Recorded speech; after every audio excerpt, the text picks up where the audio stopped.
Hello বন্ধুরা, সবাই কেমন আছেন? আশা করি সকলেই খুব ভালো আছেন। আবাস যোজনা 60,000 টাকা এখনো পর্যন্ত যারা পাননি তারা ইতিমধ্যেই কিন্তু আবাস যোজনা 60,000 টাকা অ্যাকাউন্টে পেতে চলেছেন। যারা সরাসরি মুখ্যমন্ত্রীতে আবেদন করেছিলেন তাদের বাড়িতে কিন্তু ইতিমধ্যে সার্ভের জন্য আবার লোক কিন্তু আসা শুরু। তো আপনাদের যারা সিএমওতে আবেদন করেছিলেন তাদের জন্য এবার বাড়িতে সার্ভে করার জন্য বা ইনকোয়ারি করার জন্য এবার ভিডিও থেকে আপনাদের কিন্তু আধিকারিকরা আসবেন সরাসরি বাড়িতে এবং আপনাদের সার্ভে করে যাবেন এবং আপনারা কিন্তু টাকা পেতে শুরু করবেন। আজকের এই ভিডিওর মাধ্যমে সম্পূর্ণ বিষয় জানাবো। এর জন্য সরকারের তরফ থেকে পদক্ষেপ নেওয়া হয়েছে বেশ কিছু। এই পদক্ষেপের কারণে এবার সাধারণ মানুষের কাছ থেকে কোনোভাবে টাকা নেওয়া যাবে না। এর জন্য কি কি পদক্ষেপ নেওয়া হয়েছে জানাবো আজকের ভিডিওটির মাধ্যমে। ভিডিওটিকে প্রথম থেকে শেষ পর্যন্ত দেখবেন। ভিডিওটি ভালো লাগলে লাইক করবেন, চ্যানেলটিকে সাবস্ক্রাইব করে সাথে থাকবেন। দেখুন, ইতিমধ্যে যে খবর আমরা পাচ্ছি, পশ্চিমবঙ্গ সরকারের অন্যতম গুরুত্বপূর্ণ প্রকল্প বাংলার বাড়ি কেন্দ্রীয় প্রধানমন্ত্রী আবাস যোজনার দুর্নীতির অভিযোগ থেকে শিক্ষা নিয়ে এবার বাংলার বাড়ি প্রকল্প রূপায়ণে নেওয়া হচ্ছে বিশেষ সতর্কতা।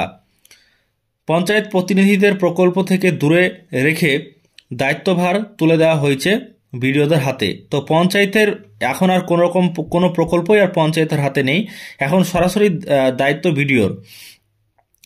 কেন এই কড়াকড়ি? প্রধানমন্ত্রী আবাস যোজনায় গ্রামীণ আবাসন প্রকল্প নিয়ে একাধিক দুর্নীতির অভিযোগ উঠেছিল। কেন্দ্রীয় গ্রাম উন্নয়ন মন্ত্রকের প্রতিনিধি দলের রিপোর্টে উঠে এসেছিল অনেক ক্ষেত্রে সরকারি টাকা প্রাপকের অ্যাকাউন্টে ঢোকার পরও বাড়ি তৈরি হয়নি। কেউ কেউ সেই টাকা আত্মসাৎ করেছেন।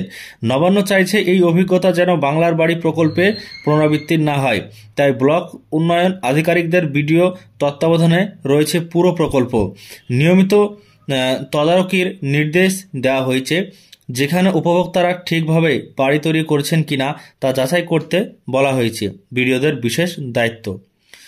তো দেখুন বিডিওদের কি দায়িত্ব রয়েছে, কি কি গাইডলাইন্স তাদেরকে দেওয়া হয়েছে। 1 নম্বরে বলা হয়েছে বিডিওদের নির্দেশ দেওয়া হয়েছে নিয়মিত ইন্সপেকশন করতে। 2 নম্বরে বলা হয়েছে ঘরের কাজের প্রতিটি পর্যায়ে ছবি তুলে রাখতে হবে এবং উপভোক্তাদের কাছে কেউ টাকা দাবি করছে কিনা তার খোঁজ খবর নিতে হবে। জানুয়ারি মাসের মধ্যে লিল্টন ঢালাই এবং এপ্রিলের মধ্যে কাজ সম্পন্ন করতে হবে, অন্যথায় আইনানুগ ব্যবস্থা নেওয়া হবে। তো যদি আপনি জানুয়ারি মাসের মধ্যে লিল্টন না ঢালাই করেন তাহলে আপনার কিন্তু সমস্যা হতে পারে। এই জানুয়ারি মাসের মধ্যেই আপনাকে লিল্টন ঢালাই করতে হবে এবং এপ্রিল মাসের মধ্যে সম্পূর্ণ কাজ কিন্তু আপনাকে করতে হবে। তা না হলে আপনি যদি না করেন সেক্ষেত্রে আপনার আইনত যে ব্যবস্থা নেওয়া সেটা আপনার উপর সরকার নেবে। এত কড়াকড়ির পরেও প্রকল্পের সময় মতো কাজ শেষ হওয়া নিয়ে সংশয় প্রকাশ করেছেন বেশ কিছু ব্লক আধিকারিক। কর্মী সংকট, একসঙ্গে এত বড় প্রকল্পে পর্যাপ্ত রাজমিস্ত্রি এবং শ্রমিক পাওয়া যাচ্ছে না। উপকরণের অভাব, দেখুন উপকরণের অভাব কি আছে, ইট বালি সিমেন্টের মতো উপকরণের যোগান কম। তো একসঙ্গে সবাই বাড়ি করার ক্ষেত্রে এবার এসব মালপত্রের জন্য অনেকটাই কিন্তু ভোগান্তি হতে পারে, এমনটাই জানা যাচ্ছে, বা অসুবিধা হতে পারে। পঞ্চায়েত সদস্যদের সহযোগিতা না পাওয়া, পঞ্চায়েত সদস্যদের প্রকল্প থেকে বাদ দেওয়ায় তারা সহযোগিতা করতে উৎসাহী নন। তো যেহেতু পঞ্চায়েত দপ্তর থেকে সমস্ত প্রকল্প এখন সরিয়ে নিয়ে বিডিও অফিসে করা হয়েছে, এর জন্য পঞ্চায়েত কর্মীরা এখন এইসব কাজে কিন্তু তাদের উৎসাহ খুব একটা নেই। পঞ্চায়েত ও গ্রাম উন্নয়ন মন্ত্রী প্রদীপ মজুমদার জানিয়েছেন, পঞ্চায়েত সদস্যদের সব কাজে যুক্ত থাকতে হবে এমন কোনো নিয়ম নেই। আমরা চাই কাজ সুষ্ঠু হবে এবং সময় মতো শেষ হোক। বাংলার বাড়ি প্রকল্পের দুর্নীতি এড়াতে নেওয়া পদক্ষেপ অত্যন্ত গুরুত্বপূর্ণ, তবে বাস্তবায়নের চ্যালেঞ্জগুলি কাটিয়ে উঠতে হলে শ্রমিক ও উপকরণের যোগান নিশ্চিত করতে হবে। বিডিওদের ওপর নির্ভরতা বাড়িয়ে প্রকল্পের স্বচ্ছতা বজায় রাখতে সরকার আরও কঠোর হতে পারে। তো এখানে যে বিষয় জানানো হয়েছে যে দরকার হলে সরকার আরও কঠোর হতে পারে। কেন?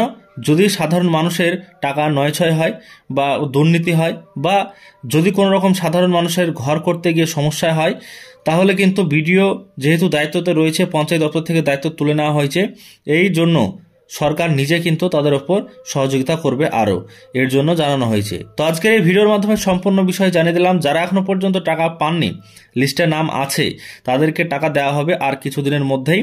যারা টাকা পেয়ে গেছেন তারা ঘর করতে শুরু করুন, তাদেরকে দ্বিতীয় কিস্তির টাকাও দেওয়া হবে আর 4-5 মাস পর। তো আজকের ভিডিও যদি ভালো লাগে লাইক করবেন, চ্যানেলটিকে সাবস্ক্রাইব করে রাখবেন পরবর্তীতে সমস্ত ইনফরমেশন পাওয়ার জন্য।